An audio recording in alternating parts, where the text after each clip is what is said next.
Hello everyone, welcome to this class. Today I'm going to talk about conjunctions, how to use conjunctions in sentences. I'm going to discuss in today's class. Let me share my screen first.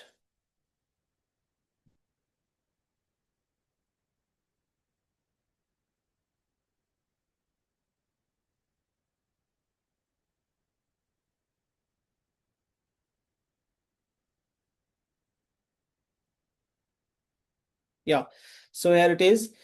Conjunctions. Conjunction হলো এমন শব্দ বা বাক্যাংশ, মানে conjunction হলো এমন একটা word যেটা দুটো বাক্যকে বা দুটো ফ্রেজকে বা দুটো ওয়ার্ডকে একসাথে যুক্ত করে। মানে কনজাংশনের ওয়ার্ড হচ্ছে যে দুটো ওয়ার্ডকে বা দুটো সেন্টেন্সেসকে বা দুটো ফ্রেজেসকে একসঙ্গে যুক্ত করা। তো কনজাংশন হচ্ছে একটা কানেক্টিং ওয়ার্ড, যেটা আমরা সহজ ভাষায় বলতে পারি কনজাংশন হচ্ছে একটা কানেক্টিং ওয়ার্ড। কনজাংশন কয় প্রকারের হয়? কনজাংশন হচ্ছে তিন ধরনের, মানে তিন প্রকারের কনজাংশন হয়। একটা হচ্ছে coordinating conjunctions, next is subordinating conjunctions, and third is correlative conjunctions. Okay, correlative conjunctions. এইবার আমরা এই তিনটে conjunctions one by one discuss করব, বাট আজকে আমরা ক্লাসে শুধুমাত্র কোঅর্ডিনেটিং কনজাংশনস নিয়েই ডিসকাস করব। ওকে, তো কোঅর্ডিনেটিং কনজাংশনস কি? কোঅর্ডিনেটিং কনজাংশন হচ্ছে দুটো সমান ভাবের দুটো সেন্টেন্স, দুটো সমান ভাবকে যুক্ত করে, মানে দুটো সিম্পল সেন্টেন্সেসকে যুক্ত করে, সেটা হচ্ছে কোঅর্ডিনেটিং সেন্টেন্স। তো আই মিন কোঅর্ডিনেটিং কনজাংশনস। এক্সাম্পলটা দেখে নাও। I was tired but I finished my work. আমি ক্লান্ত ছিলাম কিন্তু আমি আমার কাজ শেষ করলাম। তো এই যে বাটটা দুটো সেন্টেন্সকে যুক্ত করছে। আই ওয়াজ টায়ার্ড বাট কিন্তু আই ফিনিশড মাই ওয়ার্ক, আমি আমার কাজ শেষ করলাম। কনজাংশনের উদাহরণ হচ্ছে অ্যান্ড, বাট, সো। এইগুলো হচ্ছে এক্সাম্পল, এগুলো কনজাংশনের এক্সাম্পল। ওকে, আরো অনেক এক্সাম্পল আছে কনজাংশনের, আজকে আমরা শুধুমাত্র কোঅর্ডিনেটিং কনজাংশনসই ডিসকাস করব ক্লাসে। ওকে, তো let's start with the coordinating conjunctions. Coordinating কনজাংশনের এক্সাম্পল হলো for, and, but, or, yet and so. আজকে আমরা ফরটা বাদ দিয়ে বলবো, ফরটা সেইভাবে ইউজ হয় না সেন্টেন্সেসে, মানে ওটা ফর্মাল ইংলিশে ইউজ হয়।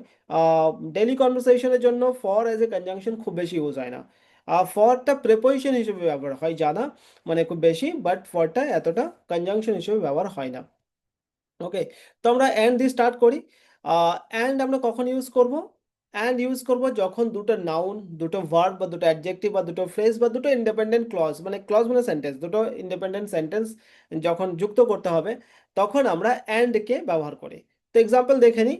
যেমন আমি পড়তে পছন্দ করি, এটা একটা সেন্টেন্স, এবং তার সাথে আর একটা সেন্টেন্স, আর আমি রাতে আমার ডায়েরিতে লিখি। তাহলে এখানে দুটো সেন্টেন্স, এই দুটো সেন্টেন্সকে আমরা অ্যান্ড দিয়ে যুক্ত করব। তাহলে অ্যান্ড এর মানেটা কি? অ্যান্ড এর মানে হচ্ছে আরও হতে পারে এবং এবংও হতে পারে। ঠিক আছে, so I like to read, আমি পড়তে পছন্দ করি, অ্যান্ড এবং বা আর I write in my journal every night, আমি প্রতি রাতে আমার ডায়েরিতে লিখি। নেক্সট এক্সাম্পল দেখে নি। You should invite Mario and Stefan to the party, তোমার উচিত মারিও এবং স্টেফানকে পার্টিতে আমন্ত্রণ জানানো। তো এখানে আমরা দুটো ওয়ার্ডকে যুক্ত করলাম, আগের সেন্টেন্সে দুটো সেন্টেন্সকে যুক্ত করেছি, এখানে দুটো নাউনকে যুক্ত করছি। সেই নাউন দুটো কি? মারিও এবং স্টেফান, রাইট? নেক্সট এক্সাম্পল দেখে নি। Melody looks, Melody looks beautiful and grown up in her prom dress. এখানেও আমরা দুটো ওয়ার্ডকে যুক্ত করলাম, Melody looks beautiful and next word কি? Grown up. তো দুটো ওয়ার্ডকে আমরা একসাথে যুক্ত করে দিলাম। তো মেলোডি তার প্রম ড্রেসে সুন্দর এবং পরিপক্ক দেখাচ্ছে বা দেখায়। নেক্সট এক্সাম্পল, এখানে দুটো ভার্বকে যুক্ত করছি, রান এবং জাম্প। দ্য পাপিজ, ছোট কুকুরগুলো, রান দৌড়ায়, অ্যান্ড জাম্প লাফায়, when their owner comes home, যখন তাদের মালিক বাড়ি ফিরে। নাও লেটস টক অ্যাবাউট নর। নরকে আমরা কিভাবে ইউজ করতে পারি? নর হচ্ছে যে একটা নেগেটিভ আইডিয়া আছে, আর একটা নেগেটিভ আইডিয়াকে আমরা সেকেন্ড নেগেটিভ আইডিয়াকে প্রেজেন্ট করার জন্য আমরা নটটাকে ব্যবহার করি। তো এটি ব্যবহার করা হয় প্রথম ক্লজে থাকা একটি নেতিবাচক ভাবের সাথে আর একটি নেতিবাচক ভাব যুক্ত করতে, তখন আমরা নট ব্যবহার করি। ঠিক আছে, তো এক্সাম্পল দেখে নিই। My sister does not like to study. My sister does not like to study, nor does she take notes in class. তার মানে আমার বোন পড়তে পছন্দ করে না, আর সে ক্লাসে নোটও নেয় না। তাহলে প্রথম সেন্টেন্সটা কি ছিল? প্রথম সেন্টেন্সটা নেগেটিভ ছিল, সেটার সাথে আর একটা নেগেটিভ আইডিয়া বা নেগেটিভ সেন্টেন্সেস যুক্ত করে দেওয়া হলো। এখানে কিন্তু আমি নিদার নরের কথা বলছি না, ভালো করে মনে রাখো, এখানে আমি কিন্তু নিদার নরের কথা বলছি না, আমি শুধু নরের কথা বলছি। নর দিয়ে আমরা কিভাবে দুটো সেন্টেন্স, দুটো বাক্য বা দুটো ওয়ার্ডকে আমরা যুক্ত করতে পারি, ঠিক আছে, সেটার কথা আমরা বলছি। তো এখানে ডাজটা সামনে এসছে, এখানে সেন্টেন্স স্ট্রাকচারটা হবে নর অক্সিলারি ভার্ব, মানে টেন্স অনুযায়ী অনুযায়ী অক্সিলারি ভার্ব হবে, তারপরে সাবজেক্ট, তারপরে মেন ভার্ব। মানে এটা ইন্ট্রোগেটিভ সেন্টেন্সের মতো হবে, এটাকে বলে ইনভার্জন, মানে এটা জোর দিয়ে বলছি বলে এটা ইন্ট্রোগেটিভ সেন্টেন্সের ফরম্যাটে হচ্ছে। তো এখানে নরের পর কিন্তু সাবজেক্ট বসবে না, নরের পর কিন্তু বসবে অক্সিলারি ভার্ব, আর ওই অক্সিলারি ভার্বটা টেন্স অনুযায়ী হবে। তো কোন টেন্স, যেই টেন্সের কথা আমরা প্রথম সেন্টেন্সে ব্যবহার করেছি, বা যে টেন্স দিয়ে প্রথম সেন্টেন্সটা বানিয়েছি, সেই টেন্সটাই কিন্তু দ্বিতীয় সেন্টেন্সটাতে, অর্থাৎ নর যুক্ত সেন্টেন্সের সাথে ব্যবহার করা হবে। এই প্রথম সেন্টেন্সটা তো প্রেজেন্ট সিম্পল টেন্সে আছে, ডাজ নট মানে present simple tense. My sister does not like to study, আমার বোন পড়তে পছন্দ করে না। তো এখানে যেহেতু এখানে ডাজ ইউজ করা হয়েছে সিম্পল প্রেজেন্ট টেন্স, তো এখানে শি সাবজেক্ট রয়েছে, নট যুক্ত সেন্টেন্সটার সাবজেক্ট কি আছে, শি। তো সেই জন্য এখানে ডাজ যুক্ত হবে, শি এর সাথে, শি তো থার্ড পারসন সিঙ্গুলার নাম্বার, তার জন্য এখানে ডাজ অক্সিলারি ভার্ব আসবে। ওকে। তো our family has not been to new York, এর মানে কি, আমাদের পরিবার নিউ ইয়র্কে যায়নি, আমাদের পরিবার নিউ ইয়র্কে যায়নি, আর আমরা ফ্লোরিডাতেও যাইনি। ওকে। তো এখানে দ্বিতীয় সেন্টেন্সটাতে আবার অক্সিলারি ভার্ব দিয়ে স্টার্ট হচ্ছে, nor auxiliary verb, nor have we been to Florida, এখানে বিন টু হচ্ছে main verb, nor have you been to Florida, আমরা ফ্লোরিডাতেও যাইনি, ঠিক আছে। Next example, John did not do his chores, এটা পাস্ট টেন্স আছে, John did not do his chores মানে জন তার কাজগুলো করেনি, nor did she finish his homework, আর সে তার হোমওয়ার্কও করেনি, তো এখানে নট ডিড কেন বসলো, এটা যেহেতু সিম্পল পাস্ট আছে বলে, সেই জন্য ডিড এখানে অক্সিলারি ভার্ব হলো। Next example, he wasn't my guardian, মানে সে আমার গার্ডিয়ান ছিল না, তিনি আমার অভিভাবক ছিলেন না, nor was she my family member, আর তিনি আমার পারিবারিক সদস্যও ছিলেন না। ওকে। নটটা আমরা সংক্ষিপ্ত রেসপন্সে কিভাবে ব্যবহার করব সেটা দেখা যাক। শি ইজ নট কামিং, নর এম আই। সেন্টেন্সটাকে পুরো কমপ্লিট করতে হবে না, শি ইজ নট কামিং, সে আসছে না, নর এম আই, আমিও আসছি না, জাস্ট নর দিয়ে অক্সিলারি ভার্ব, তারপরে সাবজেক্ট, বাস হয়ে যাবে, নর এম আই, আমিও আসছি না। He does not want coffee, say coffee চায় না, নর ডু আই, আমিও চাই না। ওকে, তো এরকম জাস্ট নর অক্সিলারি ভার্ব সাবজেক্ট এরকম ভাবে বললেই সেন্টেন্সটা মানে শর্টে খুব সুন্দরভাবে বলা হবে এবং শুনতেও ভালো লাগবে। I don't like this movie, I don't like this movie, নর ডাজ শি, সেও মুভিটা পছন্দ করে না। নেক্সট এক্সাম্পল, অ্যাডিং ইমফ্যাসিস, মানে জোর দিয়ে কোনো কিছু বলার জন্য। The weather is terrible, nor is the traffic any better, মানে আবহাওয়া ভয়ঙ্কর, আর nor is the traffic any better, ট্রাফিকও তেমন ভালো নাই।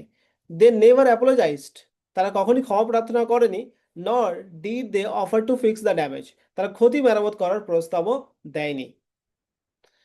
নাও লেটস টক অ্যাবাউট বাটকে আমরা কিভাবে ব্যবহার করতে পারি।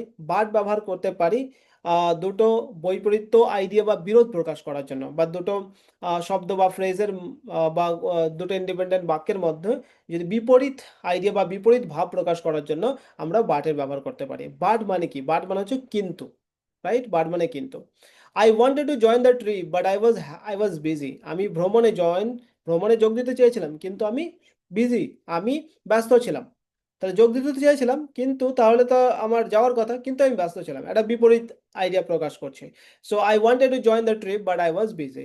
She is rich but she is not happy, সে সে ধনী, she is rich but she is not happy, সে খুশি নয়।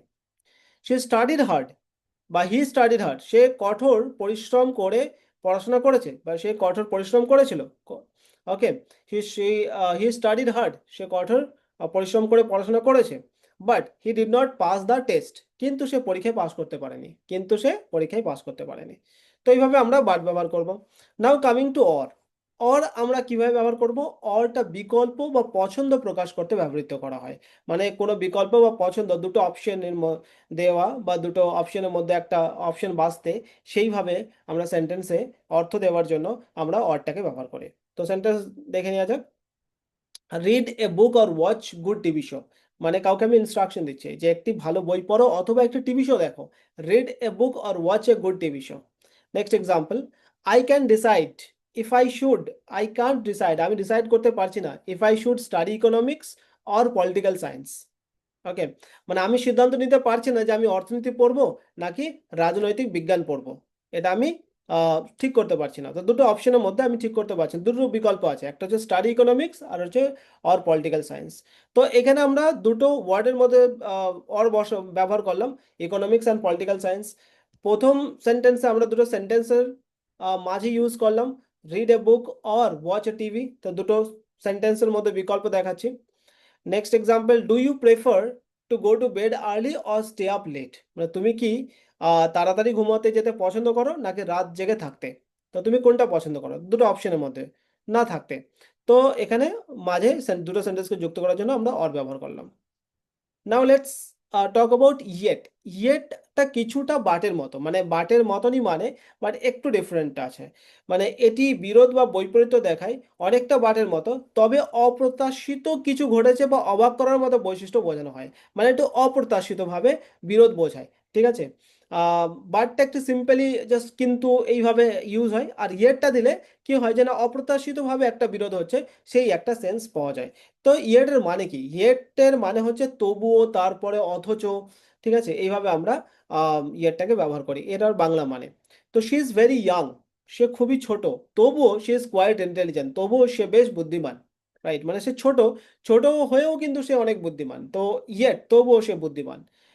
হি ওয়ার্কড হার্ড, সে কঠোর পরিশ্রম করেছে বা করেছিল, yet he fail the exam, তবু সে পরীক্ষায় ব্যর্থ হয়েছে বা হয়েছিল।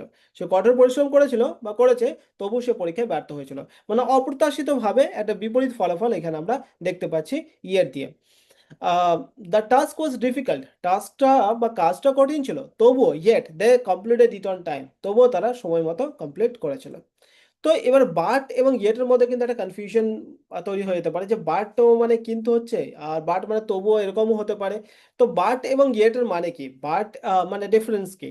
ঠিক আছে, তো বাট একটা ফাইনালিটি টোন আসে, but brings a tone of finality into a sentence, yet implies the situation could still change. মানে কি, যে ইয়েট দিয়ে যে সেন্টেন্সগুলো রয়েছে সেগুলো পরে হয়তো চেঞ্জও করা যেতে পারে, ঠিক আছে। আর বাট মানে কি, বাট মানে একটা ফাইনালিটি, মানে চেঞ্জ করা যাবে না, ঠিক আছে। যেমন আমরা যদি বাটের এক্সাম্পলগুলো এখানে দেখি, তো যেমন হচ্ছে I wanted to join the trip but I was busy, মানে এটা হয়ে গেছে, আমি ভ্রমণে যোগ দিতে চেয়েছিলাম, বাট আমি ব্যস্ত ছিলাম। তো এখানে আর চেঞ্জ হওয়ার কোনো, মানে ব্যস্ত থেকে বা ফ্রি হয়ে যাওয়ার আর কোনো এখানে অপশন নেই, ঠিক আছে। কিন্তু এখানে সেন্টেন্সগুলো, এখানে যেই সেন্টেন্সগুলো ইয়েট দিয়ে করছি, এটা জাস্ট একটা বিপরীত বোঝানোর জন্য, বৈপরীত্য বোঝানোর জন্য বা অপ্রত্যাশিত কিছু বোঝানোর জন্য আমরা ইয়েটটা ব্যবহার করছি, কিন্তু এটা পরে চেঞ্জও হতে পারে। যেমন হচ্ছে she is young yet she is quite intelligent, পরে হয়তো সে ডাল হয়ে যেতে পারে যদি পড়াশোনা না করে, তাই না। এই দ্বিতীয় সেন্টেন্সটাতেও he worked hard yet he fail the exam, পরে তো সে সফল হতেও পারে, তাই না। তো বাটটা একটা ফাইনালিটি নিয়ে আসি, ফাইনালিটি টোন অ্যাড করে দেয় সেন্টেন্সে, যেটা ইয়েট করে না। Okay, now coming to so. So মানে সুতরাং, তাই বা সুতরাং, এটা ফলাফল বা পরিণতি প্রকাশ করতে হেল্প করে, এর ব্যবহার করা হয় ফলাফল বা পরিণতি প্রকাশ করতে। তো এখানে একটা সেন্টেন্স থাকবে clause plus so plus clause, তার মানে হচ্ছে যে একটা সো দিয়ে তার যে ফলাফল, সেই ফলাফলটাকে আমরা প্রকাশ করব বা সেই সেন্টেন্সটাকে আমরা তুলে ধরবো। তো it was raining so we stayed at home, তা তার ফলাফল কি ছিল, যে আমরা বাড়িতে থাকলাম, তাই আমরা বাড়িতে থাকলাম, সুতরাং আমরা বাড়িতে থাকলাম। ইট ওয়াজ রেনিং, বৃষ্টি হচ্ছিল, so we stayed at home, সুতরাং আমরা বাড়িতে থাকলাম। হি ওয়াজ টায়ার্ড, সে ক্লান্ত ছিল, তাই সে তাড়াতাড়ি ঘুমাতে গেল, সে ক্লান্ত ছিল তাই সে তাড়াতাড়ি ঘুমাতে গেল। He was tired so so he went to bed early, আমি অ্যালার্ম দিতে ভুলে গিয়েছিলাম, I forget to set the alarm so I woke up late, তাই আমি দেরিতে জেগে উঠলাম। তো এইভাবে আমরা সেন্টেন্সে সো ব্যবহার করব। So today we talked about which conjunctions? Coordinating conjunctions, right? Today we talked about coordinating conjunctions. In the next class I will talk about correlative conjunctions. Okay, so that's it for today, so thank you so much and see you.